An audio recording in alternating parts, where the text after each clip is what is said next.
flat Earth. The fact that we live in the cutting edge of human evolution, the cutting edge of how far humanity has come,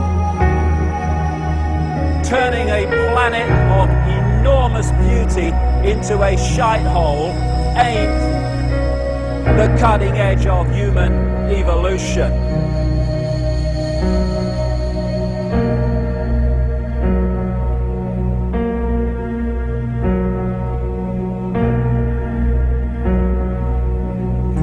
As Michael Elner said, just look at us. Everything is backwards. Everything is upside down. Doctors destroy health, lawyers destroy justice, universities destroy knowledge, governments destroy freedom, the major media destroys information, and religions destroy spirituality. I think there's more to know here. We always kill the guys who try and help us. Isn't that strange? We let the little demons run amok. Always. John Lennon, murdered. John Kennedy, murdered. Martin Luther King, murdered. Gandhi, murdered. Reagan, wounded. You know. Bad fucking choice. You find that people that are in positions of apparent power, like prime ministers and presidents, are actually puppets of the real power, which doesn't put itself on public display. Why would it? I mean, does anyone really think that George W. Bush is running America? He probably couldn't tie his shoelaces, never mind run a country. I had this feeling, man, because you know there's a handful of people actually run everything. That's true. It's provable. It's not I'm not a conspiracy nut. It's provable. Handful, very small elite run and own these corporations, which include the mainstream media. I had this feeling who's ever elected president, like Clinton was, no matter what your promises you promise on the campaign trail, blah, blah, blah, when you win, you go into this smoky room with the 12 industrialist, capitalist scumfucks who got you in there, and you're in this smoky room, and this little film screen comes down, and a big guy in a cigar, roll the film. And it's a shot of a Kennedy assassination from an angle you've never seen before.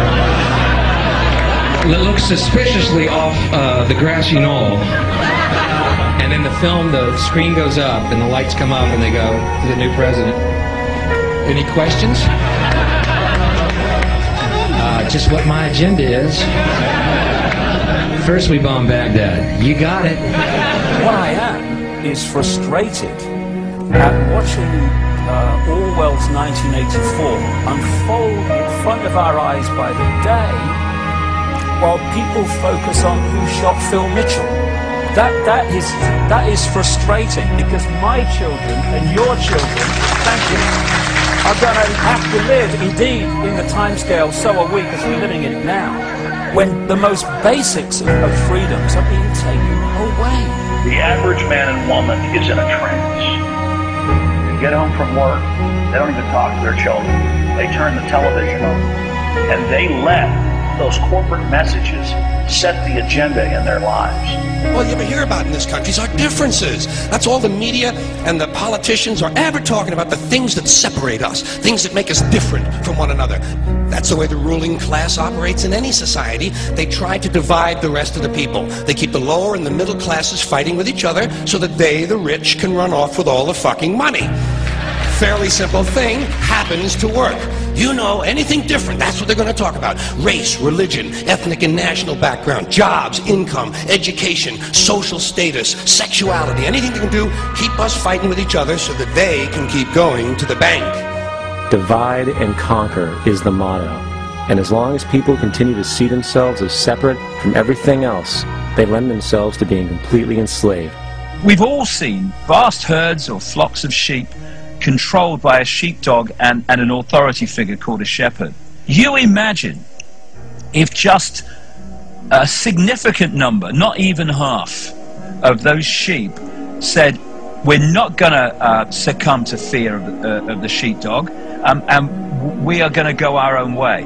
And those sheep start going in their own way, they start expressing their uniqueness, and they stop acquiescing with the authority figure and succumbing to fear. Where's the power of the shepherd now? Where's the power of the sheepdog now?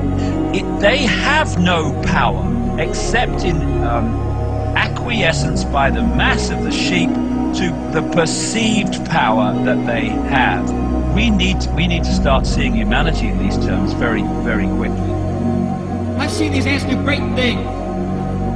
And year after year, they somehow manage to pick food for themselves and you.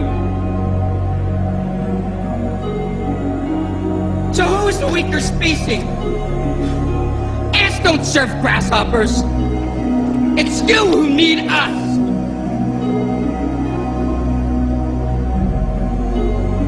You know, when you go through all these different levels of how we are attacked mentally, emotionally, and physically to suppress us and to hold us in the box, in the bubble, that tells us something about us.